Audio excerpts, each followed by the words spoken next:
The postmodernist, almost academic left, they are not satisfied until almost every single piece of literature, film, or pop culture is eliminated if there might be one thing that could be found potentially wrong. With the woke culture today, Dr. Seuss gets canceled, Shakespeare gets canceled, Tom Sawyer and Huckleberry Finn gets canceled. Every past work can't match the woke standards of the liberals today, so everything's going to be... Hi everyone and welcome back to my channel. If you clicked on this, you're more likely already up to date with the wokeness decisions of the world to ban 6 of the most popular books of Dr. Seuss. Before I get into what I think about all this madness, I would like us to take a look at some of the news channels that supposedly help us understand why Dr. Seuss Enterprise have made these decisions. Conservatives blaming cancel culture after Dr. Seuss Enterprises announced 6 of the famed author's books will no longer be published because of offensive imagery.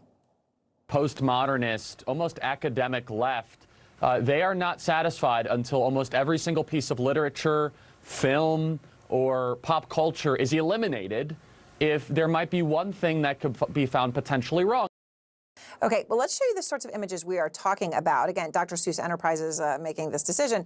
This is from one of the books that will no longer be published called If I Ran the Zoo.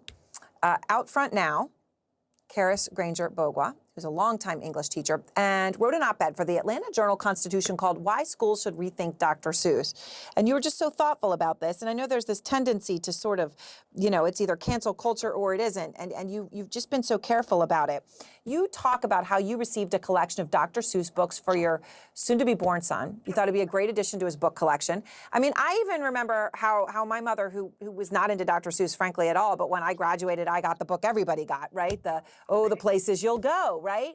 And I appreciated it. Now you feel differently, though, about that gift for your son. Tell me why. I do. So I think there's a lot of learning that's taking place and a lot of awareness that is happening. I wasn't as aware 7 years ago when I had my son about the racist images in a lot of Dr. Seuss's children's books. She says that 7 years ago she wasn't aware of the racist imagery Dr. Seuss is portraying in his books. Now that she has become more informed, you know, she mentions that books that are more inclusive would be more ideal to be given as a present for her son.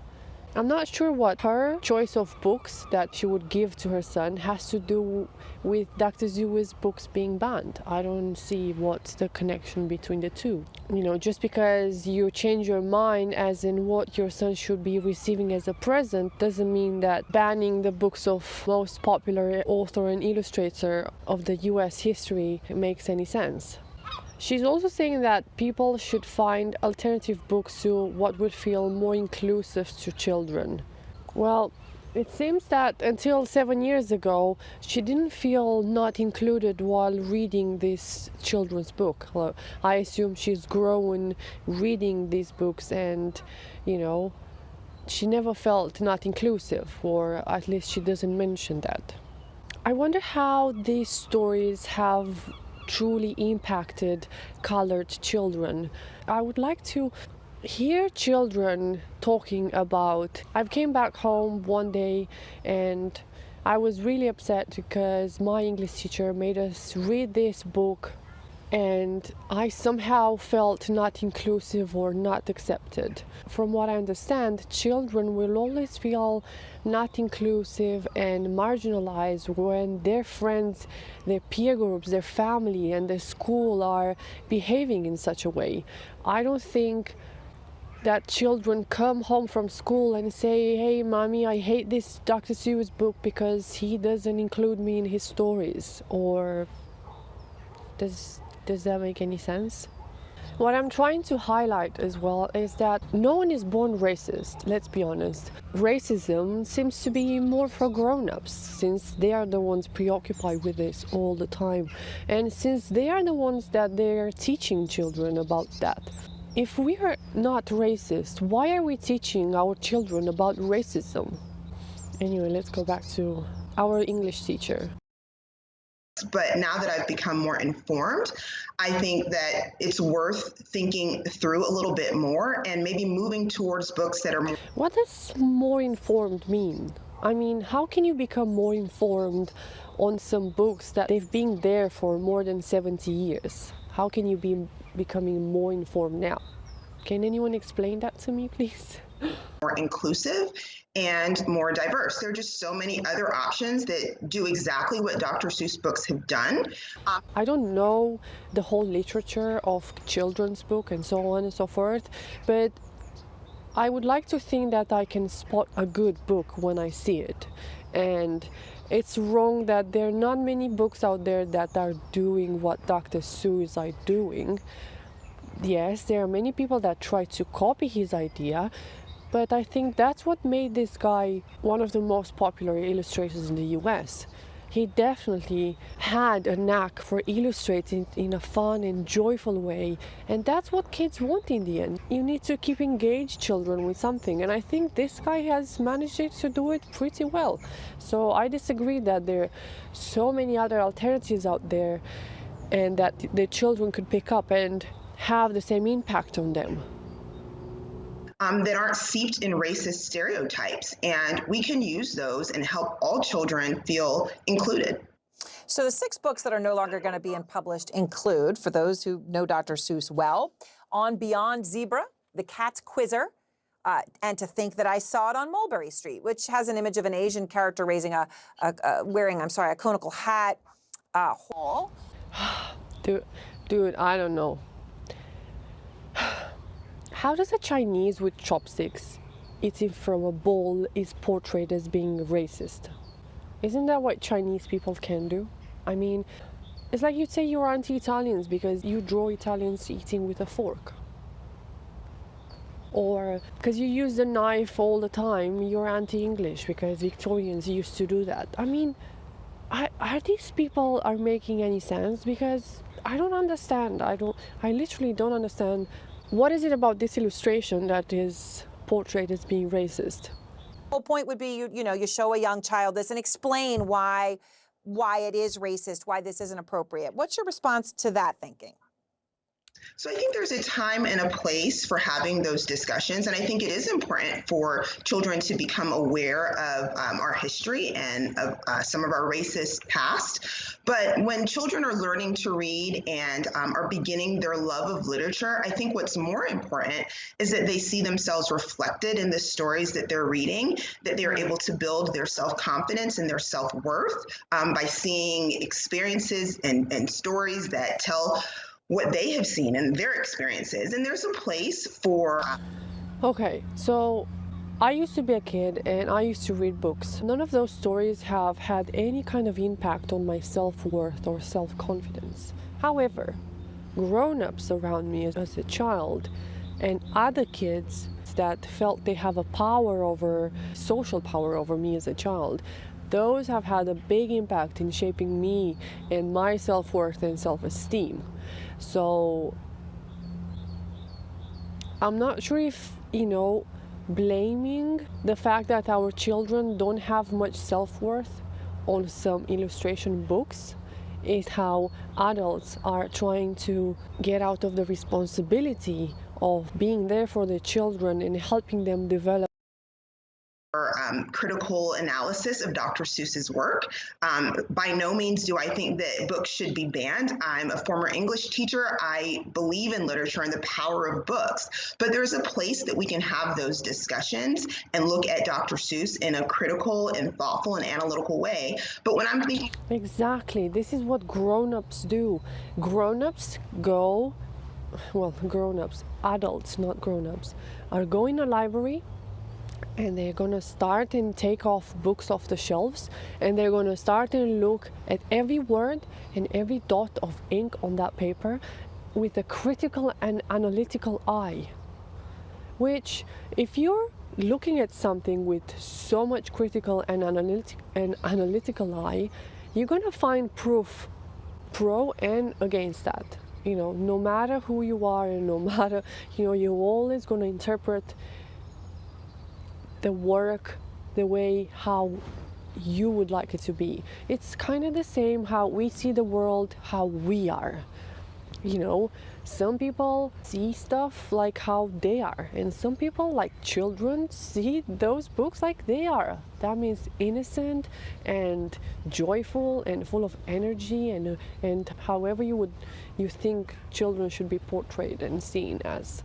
This proves that no children have come home, like I said, and say, look, I think, Mom, I think this book has been racist. Like this book doesn't include me. Thinking about my 6-year-old son in first grade or my daughter in preschool, I want them to see books that reflect them. I want them to know that their stories are important and that diversity is important. It should be celebrated. And I don't want them to see themselves reflected as monkeys and apes from Africa. I don't think so. The funny thing is that children do like to imagine being animals, and for a child to say that you could be an animal, it's kind of fun. And how many times haven't you imagined that you were someone else but yourself? I don't think the illustrator sat down and he said, you know what, I hate people of color. I hate Japanese eating with chopsticks.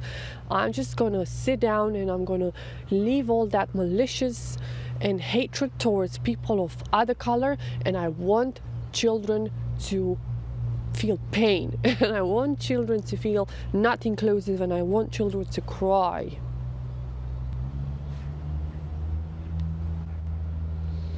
If you also take a look at the offensive imagery from these books, which, like I said, I don't see anything wrong with these illustrations from these books. Actually, I did a little bit of research, and I found that people in Africa do look like that, and they did used to dress like that. They're called the Zulu people. And guess what? The Zulu people are the largest ethnic group in South Africa. They are also descended from East African origins and over centuries migrated south during what is called the Great Bantu Migration. A Zulu warrior would join this part-time militia between the ages of 19 and 40. The iconic Zulu weapons were a stabbing spear and a throwing spear. So this explains why this colored illustration look like that. And guess what? Yes, they were shirtless. Yes, they had no shoes. And yes, they were using skirts made of grass or whatever they're made of. So how is that being racist? Those are people, that's their traditional tribal uniform, if you want to call it like that. I don't see anything racist with that. However, 10 years ago, Obama and Michelle actually read to children this author's books. So how is that when Obama and Michelle reads that to the books is okay, but also when Melania Trump trying to donate books to children, she's being called a racist just because she is the wife of Trump? Mind you, I think if Melania Trump would open an OnlyFans, that would be more admirable than her donating books that are called racist. I mean, dude, in Ohio University at this point in time, they're holding classes how to open an OnlyFans and how to become successful and how to destigmatize people that work in sex industry. On the other hand, children's books are being demonized because some guy dared to portray black people with, grass skirts. I want to remind you that if you take a look when these books have been created, in 1937, 1950, 1947, 1955, 1953, and 1976. So what do people expect from some books that have been created between 1930s and 1970s? That doesn't make any sense. You cannot go into every library and start to pull down the most popular books of the world for children or for adults and just to pull them down and ban them because they're being offensive to today's world. Who on earth thinks that doing all that is going to make a world the better place? The world doesn't become a better place because you go and start and pull off books that have been created in their times, and now they're offensive to today's culture. You cannot show hatred to a person in the 1920s and say you're not woke. Like, someone will come from the future now and tell you that you're not however the future is going to be. And obviously some books are not going to be inclusive. You cannot, I mean, you can, but it's not realistic to basically stick down people's throat, and creators and whoever you want. You need, you need to include every person of every color, of every shape and form in your content creation, because otherwise you're not inclusive with the world, and you're being racist and you discriminate. You think Japanese are illustrating their books with people of color or with whiteys? You think people in countries that they're of, black color people have grown with Japanese illustration in their books? You guys don't make any sense. I don't know who one day said, okay, we've had enough of this.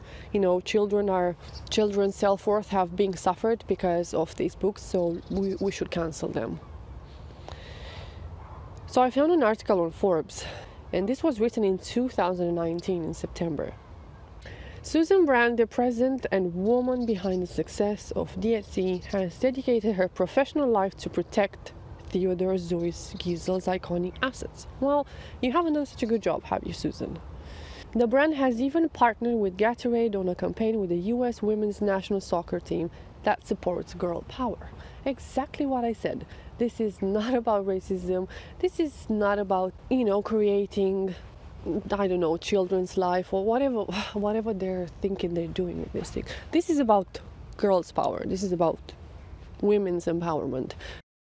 However, I like to think, do not give to people too much power. No organizations to have too much power, because people become corrupt and they take advantage of that power, and then this happens.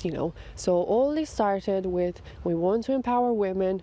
I agree. We want to educate women. I agree. We want to help women and whatever, and so on and so forth. I agree with all that. However, things have gone silly, have gone really silly, and they don't make any sense anymore. Like always, guys, thank you so much for watching.